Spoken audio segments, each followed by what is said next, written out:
Good evening. This is the Digital Asset Guy. Thank you for being with me. Let's talk some crypto. We'll start out here with iTrust Capital. This is my crypto custodian of choice.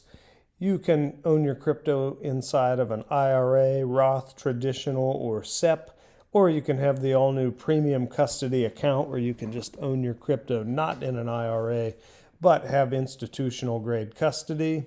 Trading fees are 1%, whether you're buying, selling, trading, and that's it.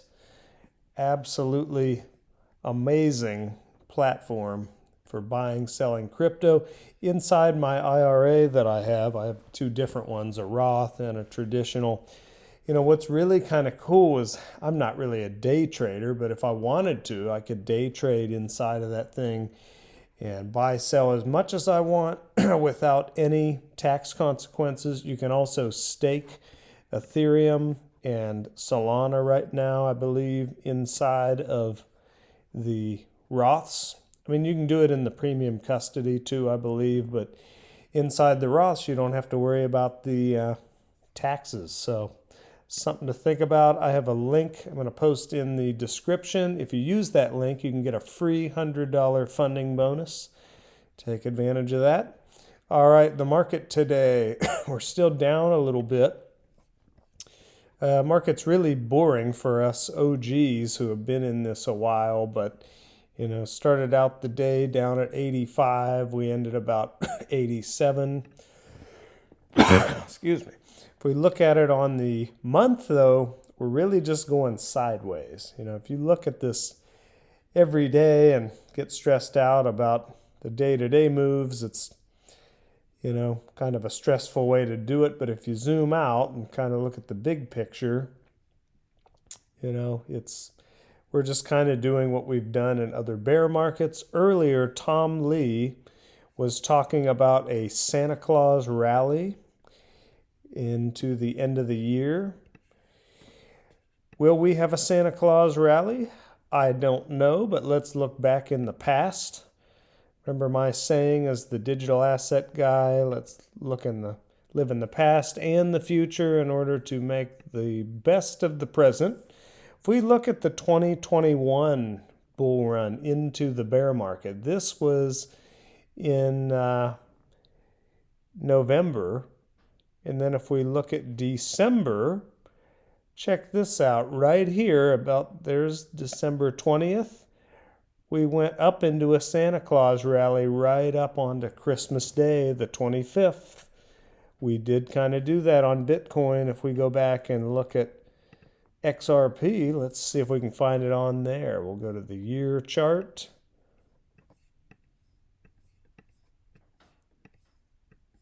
And see how we do. Although we had the lawsuit in 2021, so our bull run got cut kind of short. But let's look at it anyway. This was in April. We went up to like $1.80. Then we came to like back up to $1.28 in November. And then in December, look what we have here. We had a little kind of bump there from like 82 cents back up to close to $1. So maybe like a little 20% rally right around Christmas time. Not saying it's going to happen again, but you never know. Into the end of the year, things like that do happen. So here is the blockchain backer, what he posted 8 hours ago. Bitcoin still sits on the struggle bus, unable to clear that 95,000. Still unknown if it'll have the juice to get back to the 50-week, which is 100 to 102,000, or the 200-day moving average is 107 to 108,000. 95K still remains the problem child. Taking out November 1st, 80,000 probably gets things moving faster. I vote for this scenario, the November 21st, 80,000. If we went down there, remember I'm in bear market mode. The more we crash, the more excited I am to buy it again and and go back in. I'm about to start wading back in, might kind of dollar cost average back in. Remember, I don't give financial or investment advice. These are just my own personal thoughts, opinions. But I can't wait to start wading back in. If we got Bitcoin at 80,000, I think I would definitely start doing that. So just something to look at. And you all know that I'm a big fan of blockchain backer. You know, today he posted cheap, clean burning American gasoline and put the gasoline futures hit nearly a 5-year low. He's got the chart right there. Something really special happened today.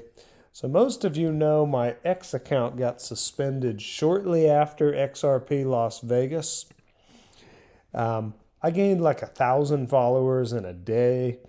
And I think I just grew too fast. And then when I did posted a link to my Trump Tower video, which was, where was it? Right here. And the next day, my X account is suspended. But I made a new one, and I actually got the handle at Digital Asset Guy. And so I went ahead and made a new one. I thought I was going to get the old one back with all my followers from XRP Vegas, but I gave up because I don't think I'm getting it back. And anyway, I thought, blockchain backer, he has how many? He's got 346,000 followers. He gets a ton of messages, but I sent him a message today. I just said, hey, I made a new account. I'd love it if you'd follow it. I really didn't think he would get back to me. And he's, oh, nice, you secured the good handle. And I just thought it was so awesome. And so I made this post. I said, when you feel alone, one of your heroes finds you. Again, after your X account got suspended for no reason. But I kind of say often on this channel that this journey, it's been a lonely road, and, it gets lonely at more times than others. Right now, it's a little lonely. It's really, I guess you could say it's because the market's down. So even the normal people who are not in crypto, they're not as excited, even though this is the time. I had another post where I said, this is the time to wake up, not go to sleep. Because if you think about it, if we would have went off to the races and maybe the Clarity Act got signed in October and Bitcoin was at 180,000 or whatever, XRP popped up to $10, there's a darn good chance that we would have had all the crypto we were ever going to have. We would have never owned any more. If the prices went way up like that, they probably wouldn't have come back down to these levels ever again. So it's just something to think about. But anyway, gets a little lonely at times like this when most people think crypto people are crazy anyway. Then when the prices go down, then it's even worse. But here is Paul Barron. I like Paul Barron. I think he's a class act, and I think he really knows what he's talking about. This was kind of funny. He did a little skit. I don't think he's actually talking with Peter Schiff, but he edited it to make it look like he is. But this is interesting. If it'll play. Come on. We reload it. On Ethereum. Ethereum is relatively expensive to actually use. That is being reduced, though, quite a bit with some of the advancements. Well, if the transaction costs were substantially reduced, perhaps, right? Because if you just want to buy tokenized gold to store it, the transaction costs on the XRP ledger are substantially reduced. They're fractions of a penny, Peter. And you know something interesting, why I love this little clip so much? At Bitcoin Las Vegas, the digital asset guy saw Peter Schiff, and I went up and talked to him. And the funniest thing happened. I thought it was so funny how he was at this thing to begin with. And so I asked him. Of course, I kind of talked with his wife a little bit. I said, "Is Peter coming back here?" And she goes, "Yeah, he is. He's very busy." I said, "Oh, he's one of my biggest heroes. Will you please convince him to take a picture with me and talk with me?" And she said, "Oh, I can do that." And everything. So anyway, I asked Peter, I said, "Peter, I know you're not a fan of Bitcoin, even though you're here at a Bitcoin conference. But I said, what are your thoughts on XRP?" And it was so bizarre. He just got back to his stand, and he was, his wife was saying she was expecting him back and he was going to hang out there for a while. He gave me the weirdest look where he like did a double take and looked at me, and he goes, "Oh, XRP?" And I said, "Yeah, it's way faster. The transaction fees are fractions of a penny. Why aren't you a fan of that? Like, what if..." I basically asked him about tokenizing gold on the XRP ledger. I said, "What about the utility of XRP?" And he got the weirdest look on his face, and then he just said, "Look, I don't know anything about that."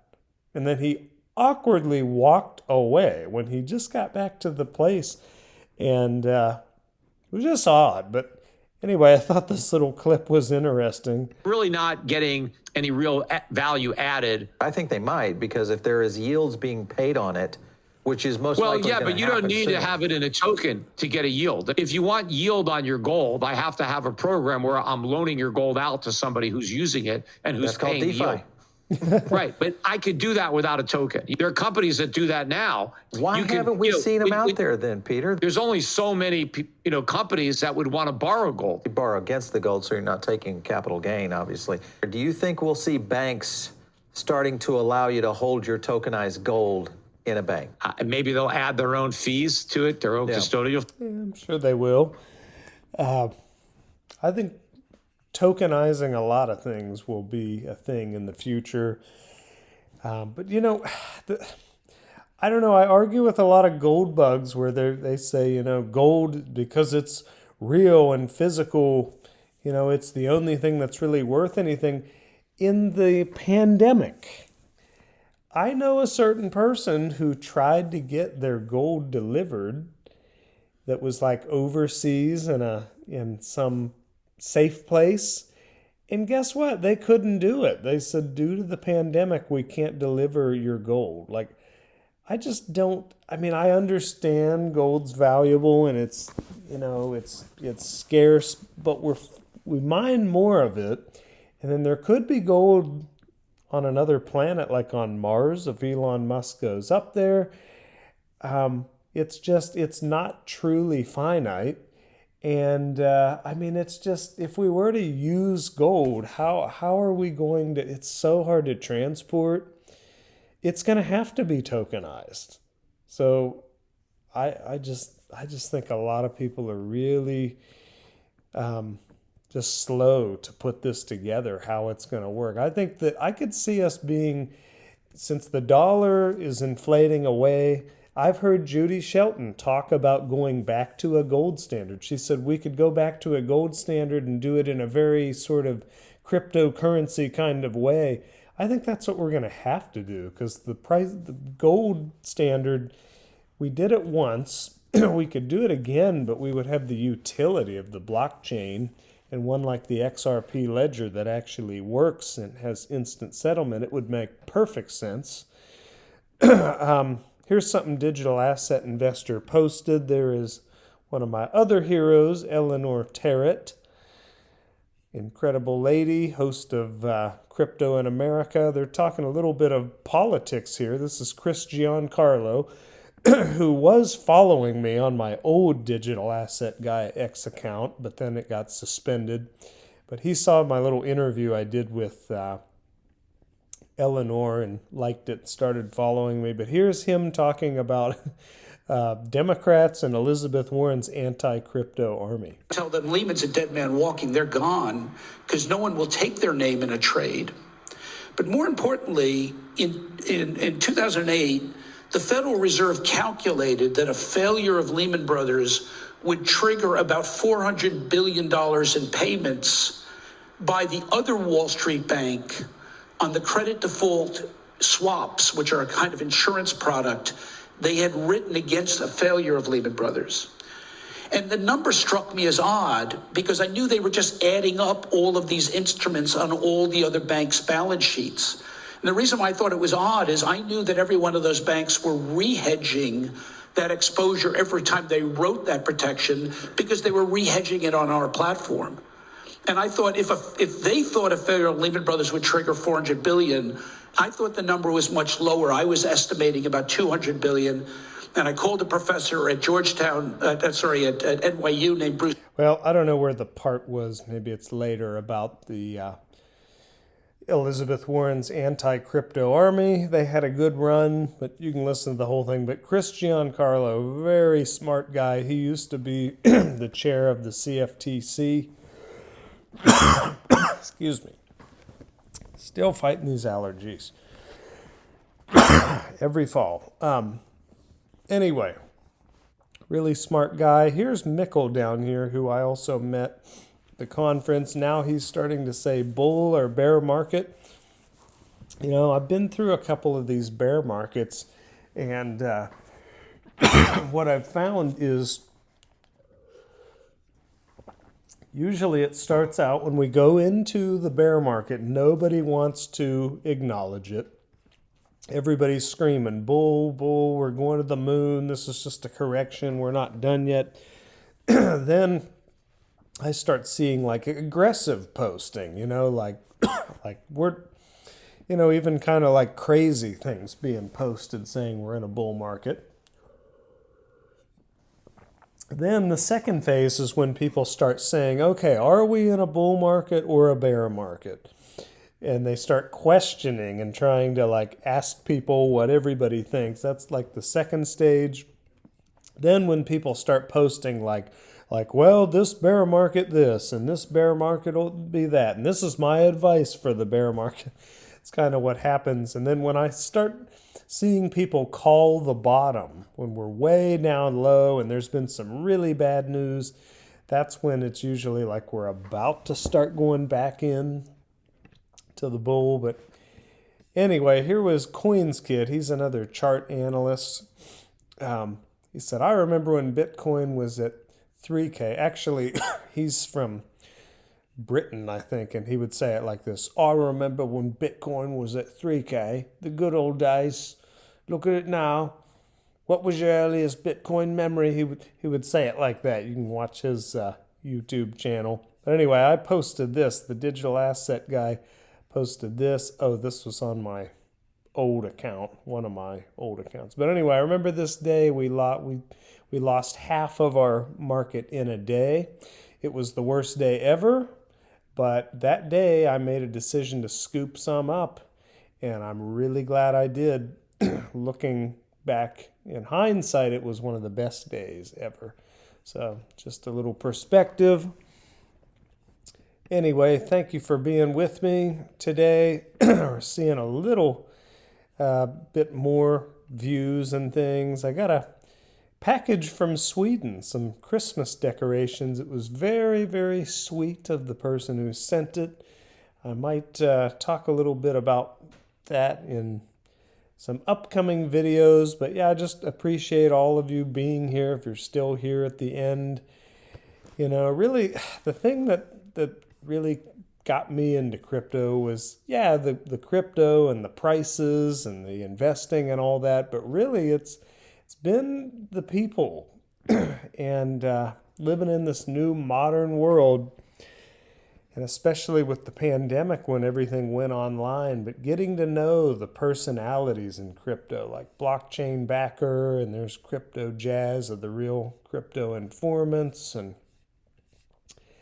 Bree Teresi, Eleanor Tarrant. You know, that's really been the magic for me in building this community of people all over the world, you know. And so on this channel, I want to talk more about the different crypto personalities. If you have any ideas or thoughts or suggestions, please comment below. But thank you for being with me. Digital Asset Guy out.